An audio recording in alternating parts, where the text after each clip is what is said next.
Pepper beef mga mom. So ayan, ready lang natin ang ating ingredients. So bumili lang tayo ng 3 pack ng sukiyaki sa grocery. Hatiin lang natin siya na ang danyat, pa-slice na ganyan kasi medyo mahaba yung mga strand na mabubulunan kayo mga ami. Yes, mabubulunan kayo. So pag ganyan na siya, lagyan natin sa ating lagayan.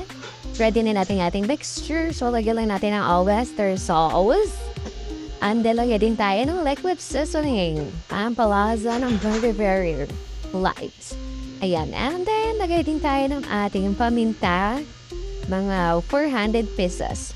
Charis, kayo na tuman siya mahami. Malaki na kayo. So ayan, halo lang natin siya. Set aside muna natin, then mag-isa na tayo ng womba. So itong ating golden fiesta canola oil, Buchanan. So this one, lagyan lang tayo ng ating womba. Ayan, isang buo yan mga ziziwams. Pag golden brown na siya, ayan, pwede nga na siyang hanguin sa kahirapan. And then magkira tayo ng konti. Gisa natin yung kaninang mixture natin na ginawa. So ayan, ilagay lang natin siya lahat. Yes, lahat na natin mahani. Pag marami tayo, ganyan, ilahat na natin. Huwag na tayong magtira pa. Yan, and then haluin lang natin. Pag dito na yung kanyang itsura mga ziziwams, ayan.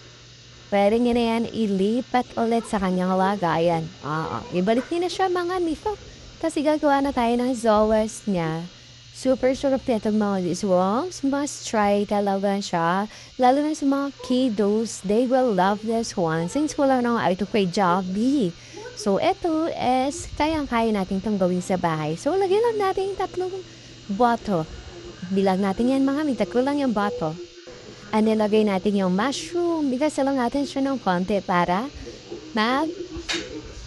mix lang ang kanyang flavor. And then, lagyan lang tayo ng ating harina para lumapot ang ating sauce.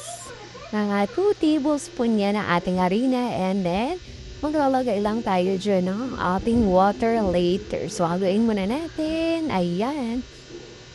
And then, lagyan lang tayo ng konting wasak. Yes, dapat na wasak, girl. Uy, hindi. Ayan, then, lagay tayo ng konting toyo kahit marami tayo niyan. And then, paminta ulit. Hindi tayo magsasawa sa paminta kasi garlic pepper beef to.